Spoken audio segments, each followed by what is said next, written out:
La chaleur de juillet ondulait au-dessus du bitume craquelé de Halcyon Springs, une ville fantôme de Virginie oubliée des cartes et des rêves, là où les espoirs s'éteignaient sans bruit au fil du temps. Madeleine Harper, 63 ans, avançait péniblement le long d'un sentier envahi par les herbes folles derrière la case de Melvin's Salvage. Elle s'appuyait lourdement sur sa canne en bois de noyer, son arthrite la torturant plus que d'habitude. Par ce temps, même le diable demanderait un verre de thé glacé, murmura-t-elle en tamponnant son front avec un vieux mouchoir brodé, jadis appartenant à son défunt mari, Douglas. C'est alors qu'elle l'entendit, un son qui entrait ses nuits pendant des mois. Ce n'était ni un aboiement, ni un grognement, c'était un cri. Le cri d'un chien déchirant, brut, si chargé de souffrances primitives que Madeleine en eut le souffle coupé. 40 années passées aux urgences de l'hôpital du comté l'avaient aguerri à tous les sons de douleur. Mais celui-là était pire. « Mon Dieu !» souffla-t-elle, son corps se mettant en mouvement avant que son esprit ne puisse formuler la peur. De l'autre côté d'un vieux grillage rouillé s'étalait une scène que même ses pires cauchemars n'auraient pu inventer. Une chienne magnifique, un berger allemand à la robe noire et feu, était recouverte d'une masse grouillante et vivante, jaune et noire. Pendant un instant, Madeleine crut que son pelage ondulait, puis l'horreur prit forme. Des abeilles, des centaines, non, des milliers. Elle couvrait l'animal comme une couverture vivante, vengeresse, bourdonnante. Juste au-dessus, une ruche massive pendait d'une branche de sycomore brisée à moitié, des pierres éparpillées à son pied comme une preuve évidente de destruction volontaire. À travers la nuée furieuse, Madeleine aperçut quelque chose de rose et frémissant, coincé sous le ventre tremblant de la chienne. Elle venait de mettre bas. « Elle ne peut pas fuir !» réalisa Madeleine, le cœur au bord des lèvres. N'oubliez pas de laisser un j'aime si cette histoire vous a touché et partagez votre ressenti dans les commentaires en nous disant aussi depuis quelle ville vous nous regardez. Maintenant, reprenons l'histoire. Les yeux de l'animal, gonflés au point d'être méconnaissables, rencontrèrent ceux de Madeleine. Ce n'était pas un regard d'attaque ni de peur, mais une supplique muette, une demande d'aide. Quelque chose de brut et de sincère passa entre la vieille femme et la chienne blessée. Halcyon Springs n'était plus qu'une ombre de ce qu'elle avait été. Dans sa jeunesse, Madeleine y courait en salopette, les genoux écorchés, les poches pleines de billes. C'était une ville de moulins, de musique, de vie. Aujourd'hui, les jeunes étaient partis et il ne restait que les anciens, les entêtés, et ceux que la pauvreté avait enchaînés. Madeleine faisait partie des entêtés. Depuis la mort de Douglas dans l'incendie qui avait failli emporter les jumeaux Daniel, beaucoup lui avaient dit de rejoindre sa sœur à Asheville. Mais la maison sur Bluebird Lane contenait 40 années de souvenirs. Elle n'était pas prête à tourner la page. La chienne devait être un des nombreux chiens abandonnés à cause de la crise économique. Trop de bouches à nourrir, trop peu de moyens, Madeleine en croisait parfois, errant le long des routes ou fouillant dans les bennes. Mais celle-là, il y avait quelque chose dans son regard. Une fidélité muette, douloureuse, le même genre de regard que Douglas lui lançait, même en brûlant vif pour sauver 2 enfants qu'il connaissait à peine. D'une main tremblante, Madeleine sortit son téléphone. Écran noir. Pas de service. Bien sûr, Melvin's Salvage était dans une zone morte. « Tiens bon, ma belle !» appela-t-elle, le ton ferme malgré sa peur. « Je vais chercher de l'aide. » Elle fit demi-tour, tentant de presser le pas malgré ses articulations raides, mais elle faillit percuter une petite silhouette immobile sur le sentier. Une fillette d'environ 8 ans avec une chevelure rousse tressée à la va-vite, habillée d'un t-shirt trop grand où l'on distinguait à peine le slogan effacé « Virginia Heart's Kindness ». Elle serrait contre elle un vieux nounours borgne. « Cora Whittaker !» s'exclama Madeleine, reconnaissant la fille du garagiste du coin. « Recule, chérie, c'est dangereux. » Il y a une chienne blessée et des abeilles, mais la petite ne regardait pas Madeleine. Ses yeux restaient rivés sur la scène d'horreur. « Elle s'appelle Zelda », dit-elle d'une voix calme et monocorde. Elle vit derrière l'ancienne fabrique de carton. « C'est moi qui l'ai nommée. » La voix de l'enfant força Madeleine à marquer une pause. « Tu connais ce chien ?» Cora hocha la tête, le visage grave. « Je lui apporte à manger chaque jour après l'école. Hier, 3 garçons m'ont suivi. Ils disaient qu'ils allaient lui apprendre une leçon pour avoir grogné. » Les doigts de la petite se crispèrent autour de son nounours. Avant que Madeleine ne puisse répondre, la fillette posa doucement son ours sur une souche d'arbre, ouvrit son sac à dos usé et en sortit un vieux drap blanc et une bouteille vaporisatrice. « Ma mamie élève des abeilles dans sa ferme », expliqua-t-elle simplement. « Elle m'a montré comment faire. Non, Cora, s'écria Madeleine, tentant de l'attraper, mais la douleur de ses articulations l'entrava. Tu ne peux pas y aller, c'est dangereux? L'enfant s'arrêta, son regard planté dans celui de la vieille femme. Vous ne pouvez pas l'aider, Madame Madeleine? Dit-elle avec la franchise crue de l'enfance. Vos mains tremblent trop pour enlever les dards, et vous êtes allergique. Tout le monde le sait à cause de votre bracelet médical. Madeleine baissa les yeux, fixant le petit bracelet rouge qu'elle portait depuis 3 décennies. La fillette avait raison. Sans attendre, Cora enveloppa son corps frêle du drap, ne laissant paraître que ses yeux, et ajouta « Zelda ne laisse personne d'autre toucher ses bébés. » « Bébé ?» Madeleine n'avait pas pu en compter un seul sous la masse hurlante. « Comment tu sais qu'elle en a plusieurs? Je les sentais bouger hier. » La petite termina calmement de coincer le drap dans ses baskets. « Je l'observe depuis 2 semaines. Mamie dit qu'on le sent quand c'est le moment. » Puis, de gestes habiles, elle fabriqua une capuche improvisée, attrapa la bouteille et ajouta « C'est du vinaigre et de la mamélisse. » Ça brouille leur message olfactif. Elle articula soigneusement les mots, comme si elle récitait une leçon. « Vous pouvez appeler le docteur Bellamy? Il faut de épinéphrine, compléta Madeleine, stupéfaite. Son museau est trop gonflé. C'est peut-être une anaphylaxie. » Avant même que Madeleine ne puisse réagir, Cora avançait déjà vers le grillage rouillé, son pas lent et calculé, comme si elle avait fait cela toute sa vie. « Reviens ici, jeune fille !» cria Madeleine, sa voix éraillée par la peur, mais Cora ne se retourna que brièvement, ses yeux brillants d'une étrange sagesse. Parfois, ne rien faire est pire que de faire quelque chose de dangereux. Ces mots résonnèrent en Madeleine comme un coup de tonnerre. C'étaient exactement les mêmes que Douglas lui avait soufflés avant de pénétrer dans la maison en feu pour sauver les jumeaux Daniel. Des mots qu'elle n'avait plus entendus depuis 15 ans. Comme dans un rêve, elle regarda la fillette s'approcher de Zelda, le cœur battant à tout rompre. Cora s'accroupit doucement, tout près de la chienne gémissante, et commença à murmurer. « Coucou ma Zelda, je sais que ça fait mal, je sais que tu as peur, mais je suis là maintenant, je vais t'aider. » Madeleine, clouée sur place, assistait à une scène qui défiait la logique. Peu à peu, les jappements aigus de Zelda changèrent. Ce n'étaient plus des cris d'horreur. Quelque chose comme de la reconnaissance traversait sa détresse. D'un geste précis, Cora pulvérisa le mélange autour de la chienne, créant un périmètre sans jamais asperger directement l'animal. Les abeilles semblèrent troublées, certaines brisant leur formation. Puis, sans se presser, la fillette sortit de sa poche un objet improbable, une vieille carte de chambre d'hôtel. Avec une précision chirurgicale, elle se mit à retirer les dards visibles, grattant latéralement sans jamais pincer. « Si tu pinces, la poche de poison continue de libérer la toxine, » murmura-t-elle pour elle-même. « Faut frotter doucement. » Madeleine, infirmière de métier, reconnaissait chaque geste. Ce que Cora faisait là, c'était du travail de terrain, du soin d'urgence. Elle ne se contentait pas d'improviser, elle exécutait des gestes appris, répétés. Chaque mouvement était précis, réfléchi, comme si elle avait été formée, ou comme si elle l'avait toujours su. Le temps semblait s'arrêter. Madeleine n'aurait su dire si cela durait 10 minutes ou 1 heure. Mais au fur et à mesure que les dards étaient retirés, une partie du corps de Zelda devenait visible. Une tête difforme boursouflée, un museau 3 fois plus large que la normale, une langue bleutée, gonflée qui sortait de sa gueule. Chaque respiration était un combat, chaque souffle, une victoire incertaine. Pourtant, malgré tout, Zelda s'efforçait de nettoyer ses chiots, utilisant sa langue tuméfiée pour les débarrasser du venin qui avait coulé sur leur petite fourrure. Madeleine sentit l'inertie céder. Elle se tourna en titubant vers la route principale, priant qu'un miracle l'attende. Par chance, un vieux pick-up apparut au coin du chemin. Elle leva les bras, agitant sa canne avec insistance. C'était Henry Blake, le quincaillier connu pour son vieux téléphone à clapet qui, miraculeusement, captait là où personne d'autre n'avait de réseau. « Henry, il faut appeler le docteur Bellamy, tout de suite, une urgence. Une chienne attaquée par des abeilles, elle vient de mettre bas derrière la case de Melvin, et il faut de l'épinéphrine. » Henry, sans poser de questions, décrocha son téléphone.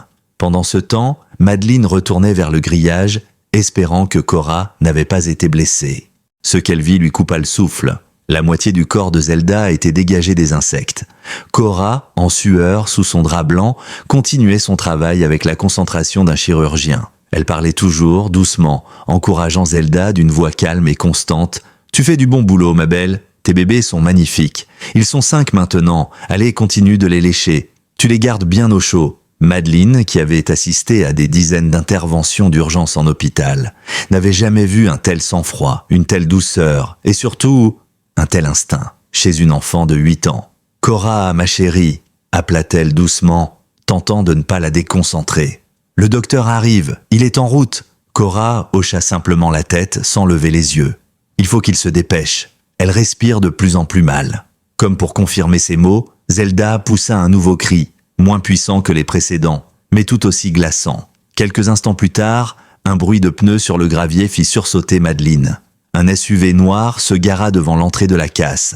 Un homme en descendit en courant, le docteur Bellamy, vétérinaire de la ville, seul praticien à 30 km à la ronde. Il tenait sa trousse d'urgence, le regard déjà inquiet. « Par ici !» hurla Madeleine. Il accéléra, mais ralentit, en arrivant près du grillage. Ce qu'il découvrit sembla le laisser sans voix. « C'est Cora Whittaker ?» demanda-t-il stupéfait. « Elle connaît cette chienne », expliqua Madeleine à toute vitesse. « Elle dit qu'elle s'appelle Zelda, qu'elle vient de mettre bas, et que c'est une anaphylaxie. » Le vétérinaire haussa les sourcils. « Elle a dit ça ? » ?»« Oui. » Elle a commencé à retirer les dards avec une carte, et elle utilise un répulsif maison à base de vinaigre pour disperser les abeilles. Il resta interdit quelques secondes, puis secoua la tête. C'est exactement ce que j'aurais fait. Lorsqu'il passa le grillage, il s'attendait à devoir gérer un chaos total. Mais ce qu'il trouva, c'était une fillette de 8 ans, couverte de sueur, les bras rougis par quelques piqûres, qui veillait sur une chienne blessée et 5 chiots en vie. Elle avait arrosé la zone d'eau, utilisant sa propre chemise trempée pour rafraîchir la peau en feu de Zelda, ne gardant qu'un débardeur sous son drap protecteur. « Elle a besoin d'épinéphrine », dit-elle sans préambule quand le vétérinaire s'approcha, « et probablement d'antihistaminique, sa gorge se referme. » Le docteur Bellamy resta figé une seconde. « Cora, comment tu… » Mais elle l'interrompit en montrant les chiots. 5, tous vivants, mais celui-ci bouge à peine. Elle désigna le plus petit, presque caché sous ses frères et sœurs. Le vétérinaire reprit ses esprits, sortit rapidement sa seringue et commença à soigner Zelda, pendant que la petite continuait de veiller aux chiots, les aidant à rester accrochés aux mamelles de leur mère. « Il faut qu'il continue de téter », rappela le docteur Bellamy en injectant le médicament avec habileté. « Le colostrum de la mère les protégera contre d'éventuels venins absorbés. » Cora hocha la tête avec gravité. « Je sais, c'est pour ça que je les ai laissés attachés. » Madeleine observait, toujours stupéfaite. Devant elle, un vétérinaire diplômé et une fillette de 8 ans coopéraient comme 2 collègues aguerris. Une fois Zelda stabilisée, le docteur Bellamy recula et souffla. « Il faut l'emmener à la clinique, les chiots aussi. On ne peut pas les déplacer tout de suite, » répondit Cora sans détour. « Le dernier n'est pas encore sorti. Elle essaie, mais elle est trop faible. » Le vétérinaire s'agenouilla pour examiner la chienne, me fronçant les sourcils. « Elle a raison. Il y a un autre chiot ? Comment tu as su ?» Mais Cora ne répondit pas. Elle était déjà en train de parler doucement à Zelda, l'encourageant à tenir bon. À cet instant, Henry revint avec 2 autres hommes du coin, alertés par la rumeur d'une urgence, car à Halcyon Springs, les nouvelles circulaient plus vite qu'un texto. Ensemble, ils fabriquèrent un brancard improvisé à partir d'une vieille porte trouvée derrière la casse. « Faut faire gaffe », dit le docteur Bellamy en installant Zelda avec une douceur presque religieuse. Les chiots sont encore attachés par les cordons ombilicaux.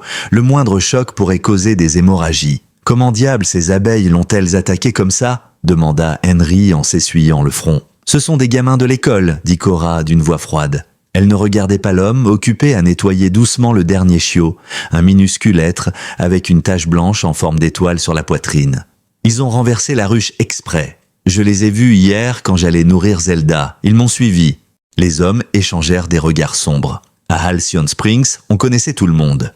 Et un acte aussi cruel, même commis par des enfants, ne serait pas laissé sans réponse. « Je vais en parler au shérif Langston », déclara Henry d'un ton grave. « C'est pas une bêtise d'enfant, à ça.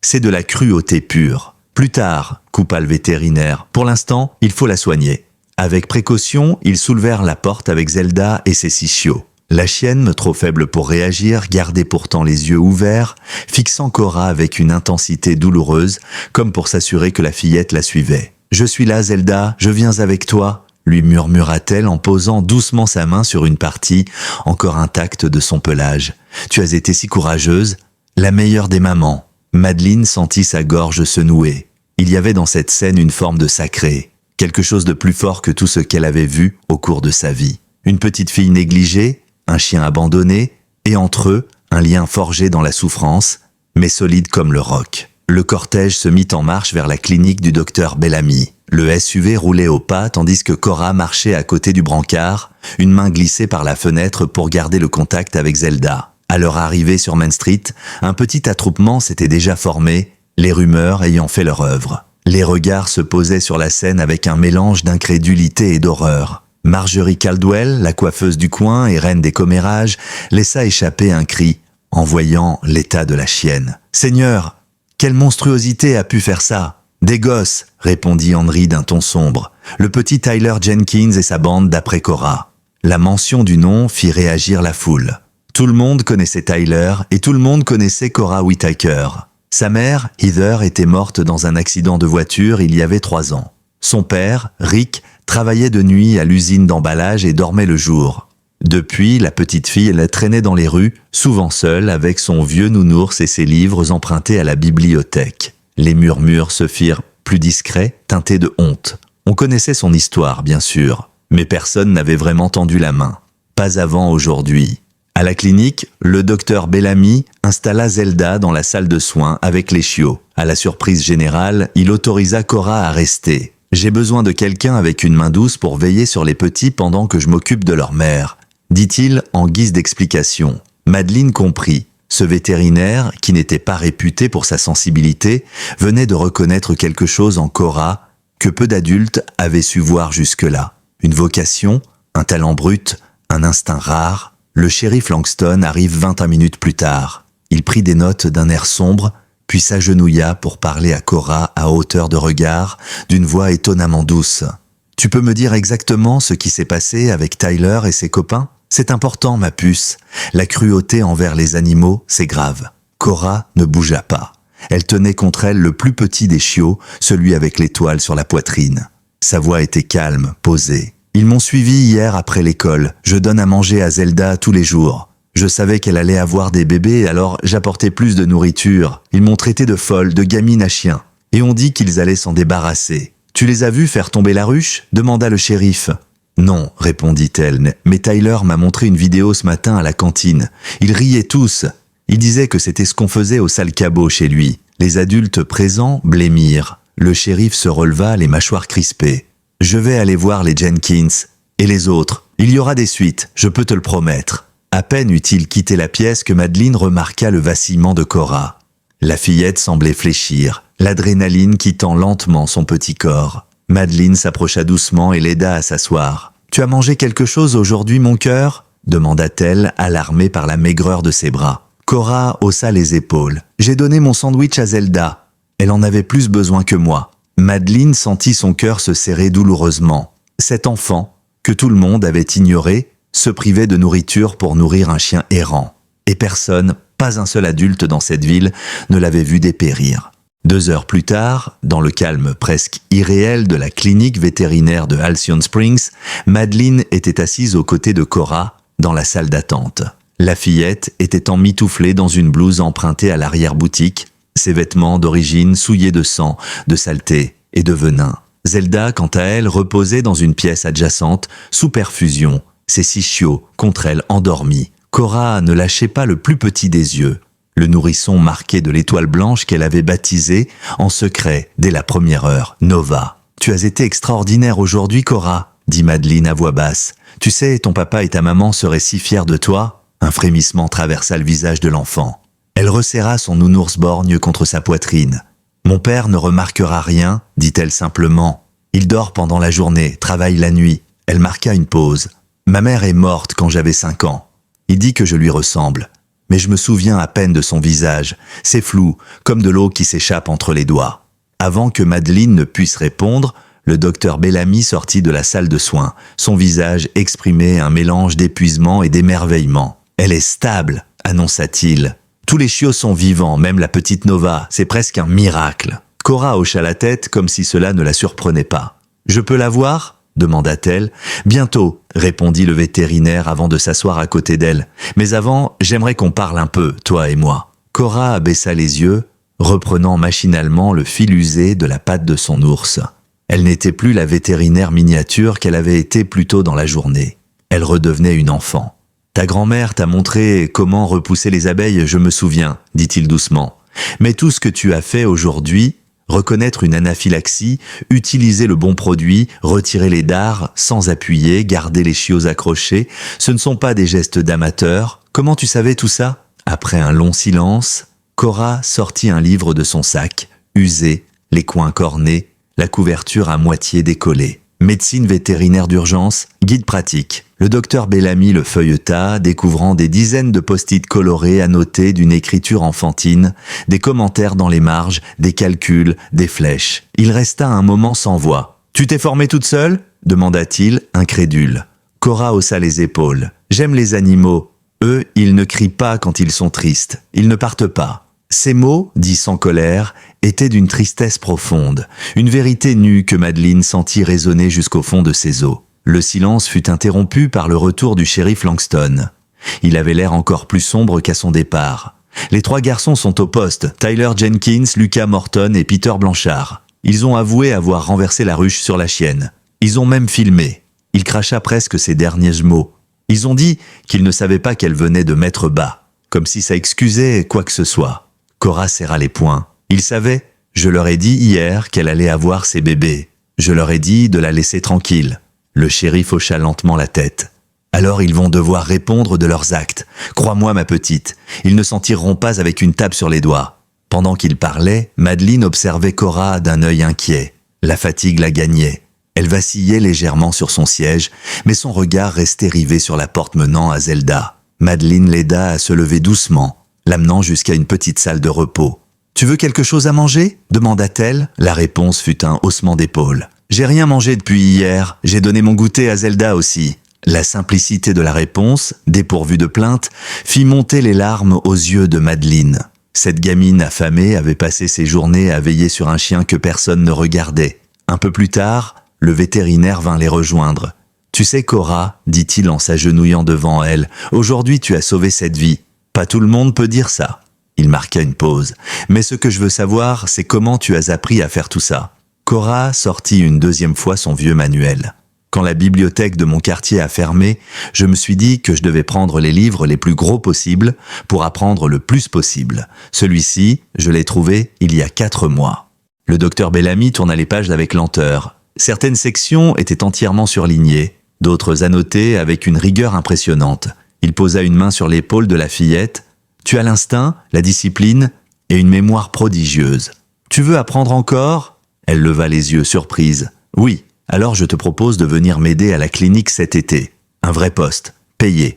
Tu m'aideras à soigner les animaux et je t'enseignerai tout ce que je sais. » Pour la première fois depuis le début de cette journée éprouvante, Cora sourit. Les jours qui suivirent s'installèrent dans une sorte de routine étrange mais chaleureuse.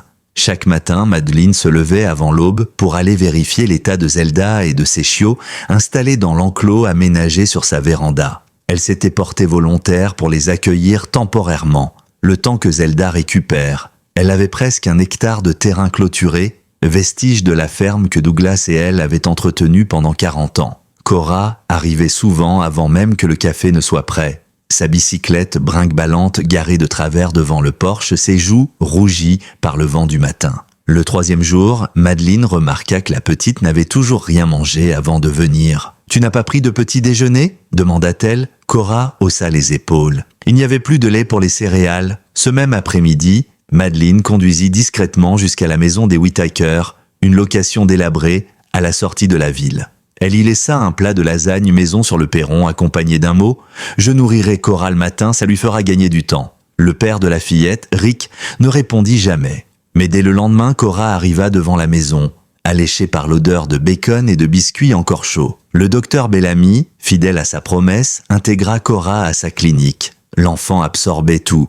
Elle connaissait déjà des termes que ses propres assistants n'utilisaient pas toujours correctement. Elle apprit à identifier une infection à l'odeur, à reconnaître un souffle cardiaque au stéthoscope, à poser une bande de contention sans qu'un chat se débatte. Dans une ville comme Halcyon Springs, où tout le monde connaissait tout le monde ou croyait le faire, l'histoire de Cora et de Zelda ne tarda pas à devenir un sujet de fascination. Même Marjorie Caldwell, la commère du salon de coiffure, changea de ton. « Je n'avais aucune idée qu'elle était si brillante », admit-elle un après-midi en coiffant Madeleine. « Mon petit-fils dit qu'elle est ça la plus intelligente de sa classe, mais qu'elle ne lève jamais la main. Elle reste au fond avec ses bouquins. » Madeleine, d'un ton plus sec qu'à l'accoutumée, répondit « Ton petit-fils, c'est pas celui qui a participé à cette attaque sur un animal sans défense. Tu devrais peut-être passer moins de temps à bavarder sur Cora et plus de temps à lui apprendre la décence. » Le message porta. Dans les jours qui suivirent, Marjorie organisa une réunion communautaire sur les besoins émotionnels des jeunes et lança même une collecte pour financer un programme local de protection animale. Zelda, de son côté, récupérait, lentement mais sûrement. Les zones les plus gonflées de son visage retrouvèrent peu à peu leur forme, bien que des cicatrices subsistèrent autour des yeux et du museau. Elle était plus silencieuse qu'avant, mais son regard avait retrouvé une clarté tranquille. Quant au chiot, il grandissait à vue d'œil. De petites boules d'énergie qui couraient partout dans le jardin sous l'œil vigilant de leur mère. Un soir, alors que le soleil se couchait sur les collines et que les lucioles dansaient au-dessus des champs, Cora et Madeleine étaient assises sur la balançoire du porche.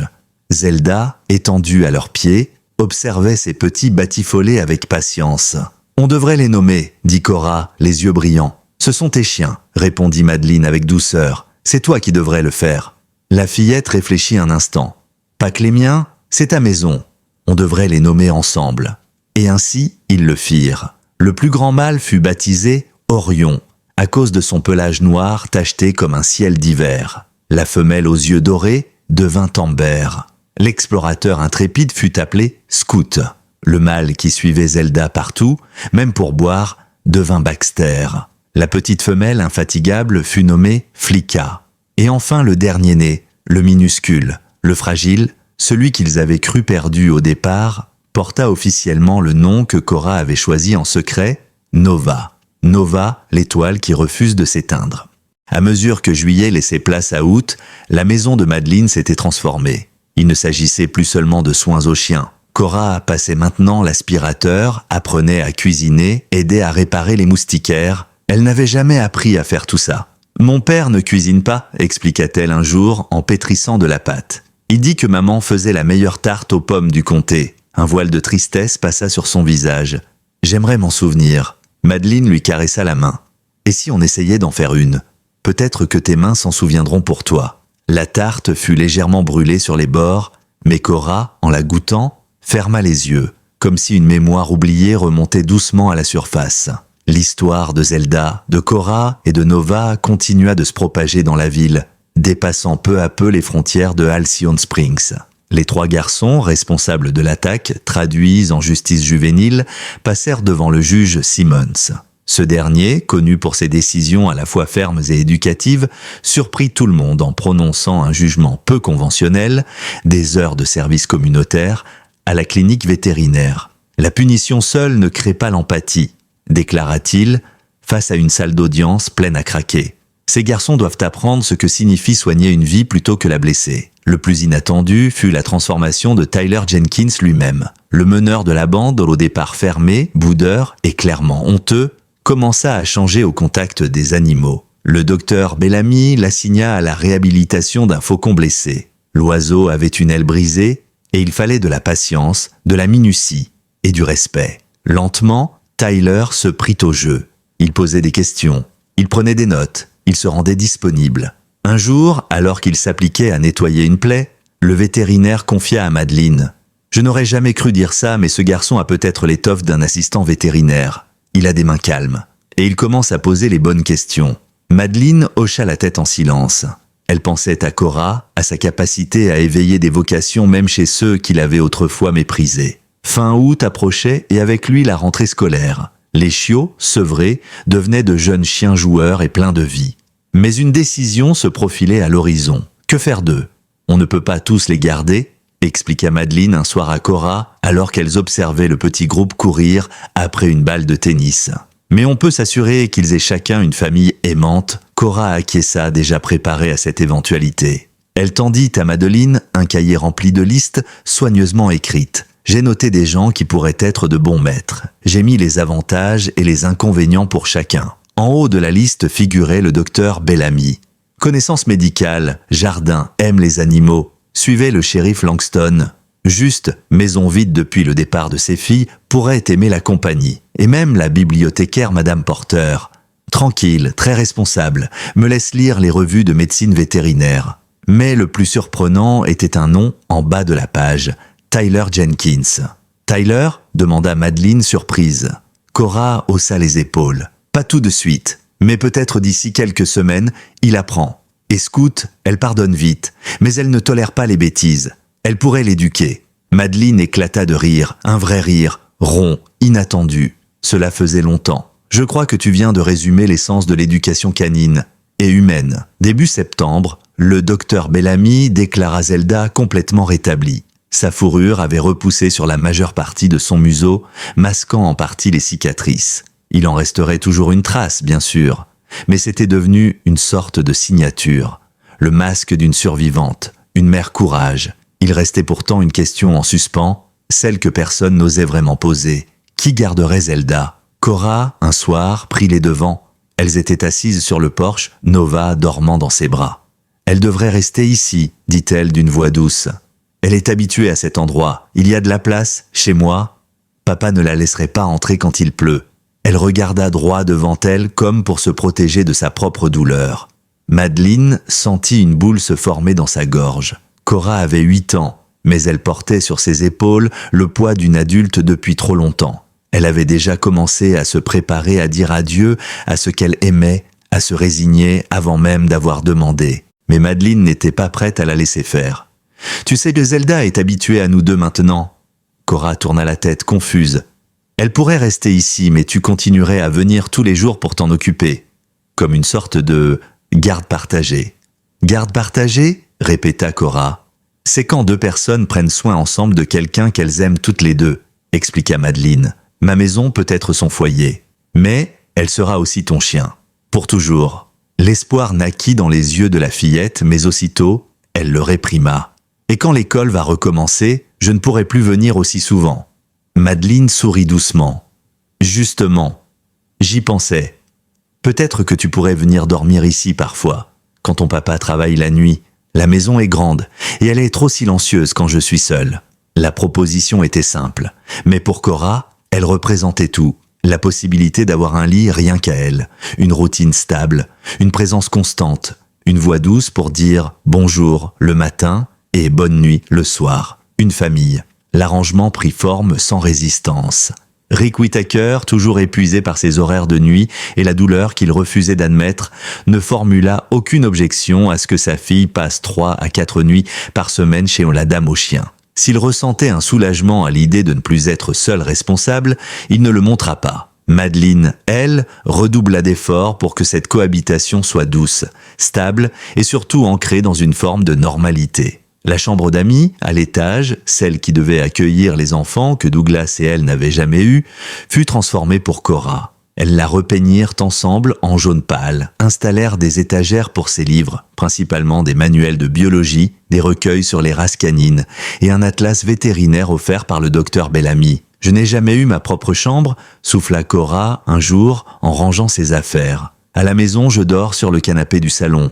Papa dit qu'on déménagera un jour, mais je crois qu'il oublie. » La rentrée arriva, et loin de la perturber, elle sembla renforcer l'équilibre qu'elles avaient bâti. Chaque matin, Madeleine préparait un vrai petit déjeuner. Chaque soir, après les devoirs, Cora aidait à nourrir Zelda et Nova, à brosser leur pelage, à nettoyer les enclos. Ses professeurs commencèrent à remarquer son intelligence hors du commun. Une enseignante de sciences suggéra même de l'évaluer pour un programme de classes avancées. Pendant ce temps, les chiots les trouvèrent tous une famille.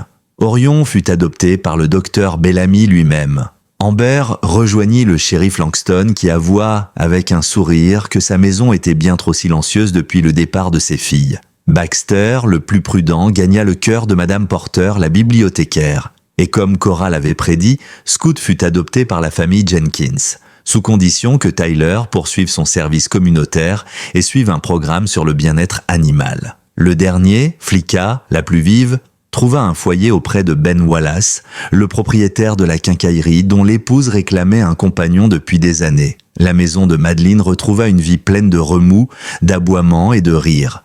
Zelda avait définitivement élu domicile à la ferme. Elle suivait Cora partout comme une ombre silencieuse, posant parfois sa tête sur ses genoux lorsque la fillette lisait. Nova, toujours plus petite que les autres, nécessitait encore une attention particulière, mais sa vitalité compensait largement sa fragilité. Elle bondissait, reniflait, explorait, comme pour rattraper tout le temps perdu. Un soir de fin septembre, alors qu'elle lavait la vaisselle ensemble, Madeleine posa doucement une question qui la taraudait. « Ton père a l'air bien fatigué ces temps-ci. Il t'a parlé de quelque chose ?» Cora s'arrêta un instant, les mains dans la mousse. Il a reçu une lettre. Il l'a lue 3 fois. Puis il a passé un coup de fil. Il a parlé d'opportunités, de renouveau et de Rochester dans l'État de New York.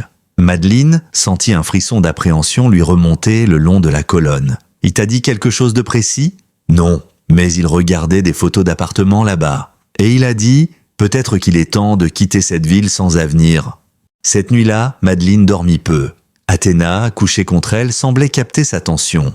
L'idée de perdre Cora, de voir cet enfant arraché à l'environnement où elle commençait à s'épanouir, était insupportable. En quelques mois, elle était devenue son univers. Sa présence remplissait un vide que Madeleine croyait définitif depuis la mort de Douglas.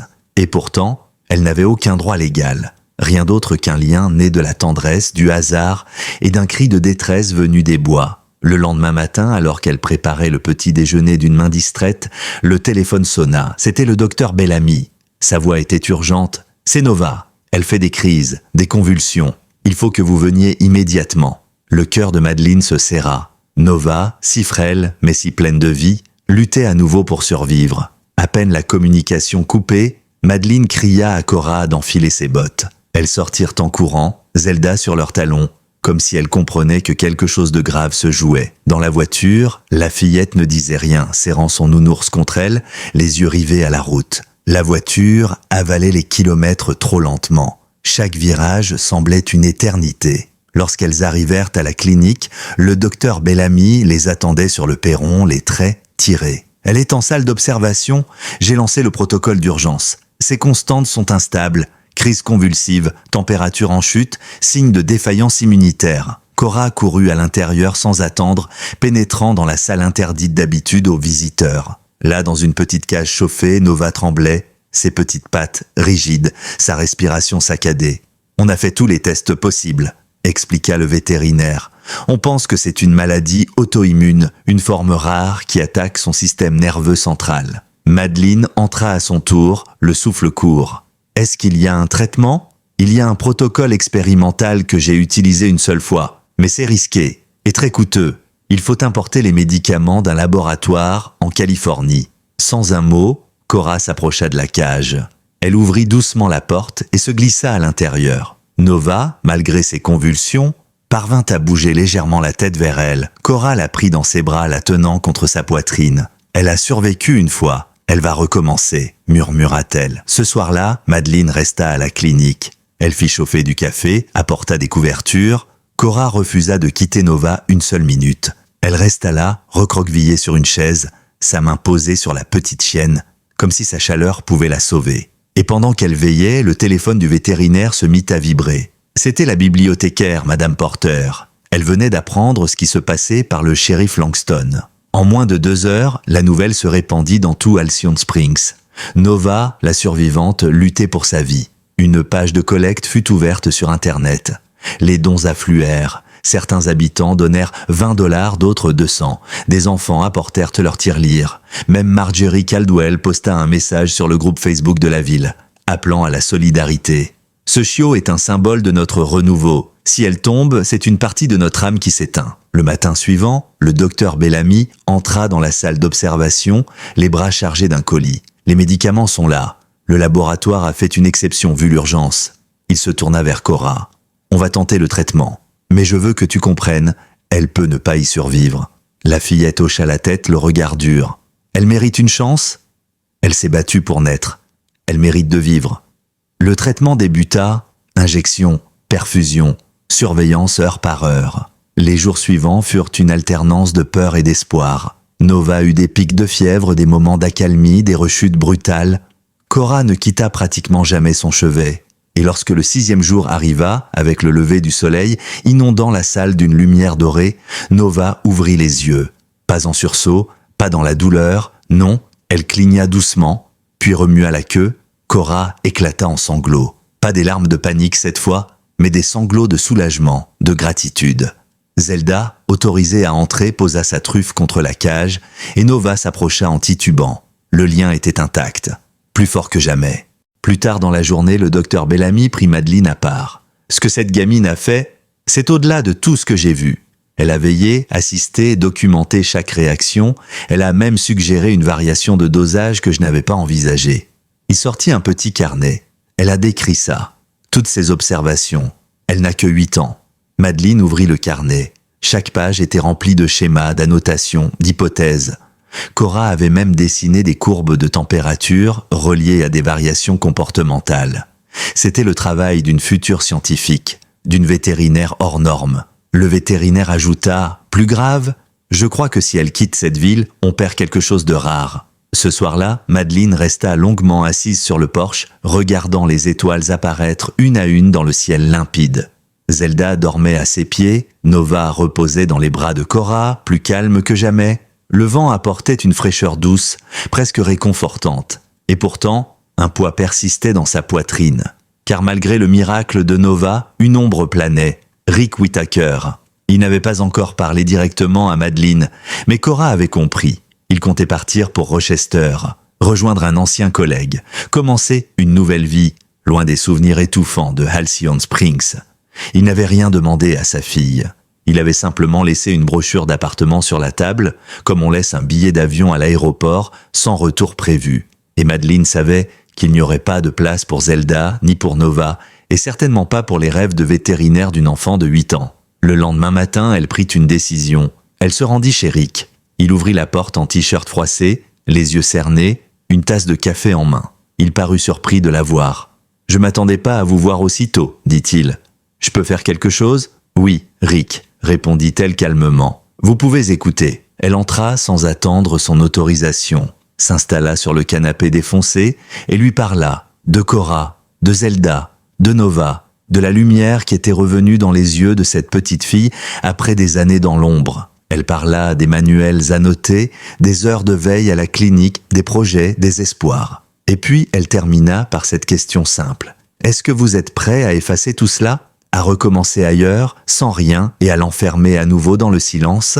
Rick resta longtemps sans répondre. Il fixait un point imaginaire, le visage figé, puis enfin il murmura « Je ne suis pas bon pour elle, je sais pas comment l'aimer bien. Depuis que Heather est partie, je fais juste ce que je peux, j'essaie de pas m'effondrer. » Madeleine se leva. « Rick, personne ne vous demande d'être parfait. Mais cette fille, elle mérite mieux que l'oubli. Elle mérite une chance. Et elle l'a ici, avec moi, avec Zelda, avec Nova. Elle a une famille ici. Peut-être pas celle qu'elle aurait eue, mais une vraie quand même. » Il hocha la tête lentement. Il ne pleura pas, mais quelque chose se fissura dans son regard. Un masque peut-être, ou une forme de résignation. Je vous la confie alors, pas parce que je m'en débarrasse, mais parce que vous pouvez lui offrir ce que moi, je n'arrive pas à construire. Madeleine ne dit rien, elle posa simplement une main sur son épaule. Puis elle quitta la maison sans se retourner. 3 semaines plus tard, la mairie de Halcyon Springs organisait une cérémonie improvisée sur la place centrale. Il y avait un petit podium décoré de guirlandes, des bancs en bois installés devant la fontaine et une grande banderole où l'on pouvait lire « Cora, Whittaker and Zelda » pour avoir rappelé à notre ville ce que veut dire prendre soin. Madame Porter lut un discours, le shérif Langston parla de courage, le docteur Bellamy, les yeux humides, déclara devant tout le monde que Cora serait officiellement sa stagiaire chaque été, jusqu'à sa majorité, et qu'il ferait tout pour la faire entrer à l'université vétérinaire de son choix. Puis ce fut au tour de Madeleine. Elle n'avait rien préparé. Elle s'éclaircit la voix puis dit simplement « Parfois, on croit que les enfants n'ont besoin que de sécurité et d'un toit. Mais ce qu'ils cherchent vraiment, c'est une raison de se lever le matin, une responsabilité, un but, une âme sœur, même si c'est une chienne blessée, abandonnée derrière une casse. Cora m'a montré que la résilience n'a pas d'âge. Elle m'a redonné une famille. » Le public se leva pour applaudir. Cora, timide, recroquevillée dans sa robe jaune, serrait Nova dans ses bras. Zelda assise fièrement à ses pieds, sa gueule légèrement déformée par les cicatrices, mais ses yeux remplis de paix. Ce soir-là, en rentrant à la maison, elles mangèrent des spaghettis sur le porche, les pieds nus, Zelda couchée sous la table, Nova endormie sur une serviette. La radio grésillait un vieux morceau de jazz et Madeleine regarda la fillette à ses côtés. Elle souriait sans retenue, la bouche pleine, racontant comment Scout avait appris à s'asseoir sur commande et comment Amber avait peur des écureuils. Madeleine savait qu'il y aurait encore des obstacles, des nuits sans sommeil, des devoirs difficiles, des rendez-vous chez le vétérinaire. Mais pour la première fois depuis des années, elle ne redoutait plus l'avenir, elle le désirait. L'automne s'installa doucement sur Halcyon Springs. Les feuilles des érables prenaient des teintes d'ambre, de rouille et de cuivre, tapissant les trottoirs et les routes de la ville comme un patchwork vivant. Madeleine, Cora, Zelda et Nova formaient désormais un quatuor inséparable. Le quotidien se régulait autour d'un rythme simple, tissé d'affection, de petits rituels et de confiance retrouvée. Chaque matin, après un bol de gruau à la cannelle, Cora enfilait son cartable, donnait une friandise à Zelda et à Nova, puis partait à vélo pour l'école. Madeleine observait toujours son départ depuis le porche, un mug de café chaud entre les mains et ce pincement discret dans la poitrine que seul un amour vrai peut provoquer. Un amour doux, sans urgence, mais profond. Un amour construit dans le silence des choses ordinaires. Le mercredi après-midi, Cora continuait de passer à la clinique vétérinaire. Elle avait maintenant une blouse à sa taille, brodée de son prénom, offerte par le docteur Bellamy lui-même. Elle prenait la température des animaux, pesait les chats nerveux, assistait aux examens les plus simples et posait toujours ces mêmes questions précises, rigoureuses, fascinantes. Le vétérinaire, qui au début se voulait strict, s'était laissé attendrir. « Je n'ai jamais eu d'élève aussi prometteuse », confia-t-il un jour à Madeleine. « Elle capte les choses avant même que je les dise. Elle ressent ce que l'animal traverse. C'est instinctif. » À la maison, Nova s'épanouissait aussi. Bien qu'elle reste la plus petite de la portée, elle compensait par une intelligence vive et une loyauté indéfectible. Elle dormait dans le lit de Cora, sa petite tête posée sur l'oreiller, et se réveillait au moindre bruit. Zelda, elle, continuait à veiller de loin comme une matriarche sage. Elle ne jouait plus autant qu'avant, mais elle observait tout, attentive, protectrice. Un soir d'octobre, alors qu'un orage grondait au loin, Cora demanda « Tu crois que Nova se souvient qu'elle a failli mourir ?» Madeleine prit le temps de répondre « Je pense que les animaux ne se souviennent pas comme nous. Ils ne revivent pas la peur, mais leur corps, lui, s'en souvient. Et parfois, ça les rend plus attentifs, plus présents. » La fillette acquiesça. « C'est comme moi alors. Je ne me rappelle pas tout de maman, mais je sais quand je la sens près de moi, surtout quand je suis ici. » Le silence tomba dans la pièce, lourd et doux à la fois. Le week-end suivant, Halcyon Springs accueillait sa foire annuelle d'automne. Tarte maison, stand de tir, concours de citrouilles sculptées et courses de chiens costumés. Cora avait insisté pour y inscrire Zelda et Nova. Elle a assez souffert pour mériter une médaille, disait-elle en nouant autour du cou de Zelda une cape cousue à la main décorée d'étoiles dorées. Nova, elle, portait une petite tunique en forme de licorne avec une corne pailletée cousue à la main. Les deux chiennes furent accueillies par une ovation lors de leur passage sur la scène. Zelda, malgré sa stature impressionnante et ses cicatrices visibles, marcha fièrement aux côtés de Cora, le regard droit, les oreilles en alerte. À la surprise générale, elles remportèrent la médaille du meilleur duo intergénérationnel. Le présentateur, un ancien professeur de biologie à la retraite, déclara au micro « Ces deux-là incarnent l'esprit de notre communauté. Résilience, ténacité et beaucoup de cœur. » Ce jour-là, Rick Whittaker était dans la foule. Il ne s'approche pas tout de suite, mais Madeleine l'aperçut. Il resta longtemps debout, un peu en retrait, observant sa fille rayonner, applaudie, entourée. Et pour la première fois, il sembla comprendre ce qu'il risquait de briser. Il s'éloigna sans dire un mot, mais avec un pas plus lent, comme quelqu'un qui revient lentement sur une décision. Plus tard dans la soirée, après la remise des prix, Cora trouva un mot glissé dans la poche de sa veste. L'écriture était celle de son père. « Je suis fier de toi, je ne pars pas. Tu as construit quelque chose ici. Je ne veux plus te l'arracher. » Elle ne dit rien, mais elle s'effondra doucement dans les bras de Madeleine. Pas de larmes, juste cette tension immense qui s'échappait enfin. Ce poids, porté trop longtemps seul, qui la quittait. Et Madeleine sut, sans qu'un mot ne soit nécessaire, que quelque chose d'essentiel venait de se réparer. Les jours raccourcirent. Novembre s'installa avec ses matins frileux et son ciel cotonneux. Halcyon Springs se couvrait de brume au petit matin et les cheminées fumaient timidement dans le silence des rues endormies. À la maison, une nouvelle routine s'était enracinée. Cora se levait souvent avant l'aube, préparait le café pour Madeleine, même si elle ne buvait que du chocolat chaud, nourrissait Zelda et Nova et notait tout ce qu'elle observait dans son journal vétérinaire. Un matin, elle se pencha sur Nova, qui boitait légèrement, rien de grave, mais Cora semblait inquiète. Elle l'examina minutieusement, puis déclara « Elle grandit. Ses pattes arrière sont un peu faibles. Je crois qu'on pourrait renforcer ses muscles avec de petits exercices. » Madeleine l'écoutait avec admiration. Cet enfant ne jouait pas à la vétérinaire. Elle en était déjà une dans l'âme. Le docteur Bellamy, qui continuait de l'accompagner chaque semaine, décida alors de lui faire une surprise. Un samedi, il l'emmena dans une grande clinique vétérinaire à Oak Ridge, une ville voisine. Là-bas, Cora assista à une intervention chirurgicale complexe sur un labrador blessé à la colonne vertébrale. Elle resta debout pendant plus de 3 heures, immobile, concentrée, ne quittant jamais des yeux le moindre geste des chirurgiens. À la fin, l'un d'eux se tourna vers elle et dit en plaisantant « Tu veux prendre ma place ?» Elle ne répondit pas, mais son sourire suffisait à comprendre que oui, un jour, elle le ferait. Sur le chemin du retour, dans la voiture, elle déclara d'un ton calme « C'est ça mon endroit, pas juste Halcyon Springs, mais la salle d'opération, l'odeur des médicaments, le silence pendant les soins, le moment où un animal ouvre les yeux. » Madeleine sentit une vague de fierté l'envahir. Elle se tourna vers elle. « Tu sais, on dit souvent qu'un enfant a besoin d'un village pour grandir. Je crois que tu es devenue l'âme de ce village. » Mais la vie, toujours imprévisible, avait encore une épreuve à leur adresser. Un soir, alors qu'elle rentrait du marché, Madeleine s'écroula subitement dans l'entrée, un sac de pommes se renversant sur le sol.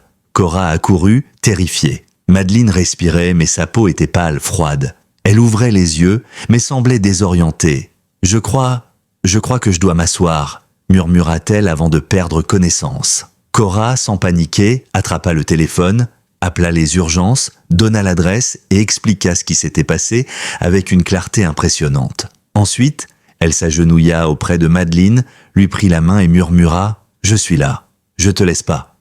Tu vas t'en sortir. » Les pompiers arrivèrent quelques minutes plus tard, accompagnés d'un ambulancier que Cora connaissait de nom, Monsieur Tully, dont elle avait soigné le cocker spaniel l'été précédent. Il s'agenouilla à ses côtés. « Tu as bien réagi, Cora ?»« Très bien même. » Madeleine fut transportée à l'hôpital d'Oak Ridge dans un état stable, mais préoccupant. Les médecins parlaient d'un malaise vagal sévère combiné à une tension trop basse.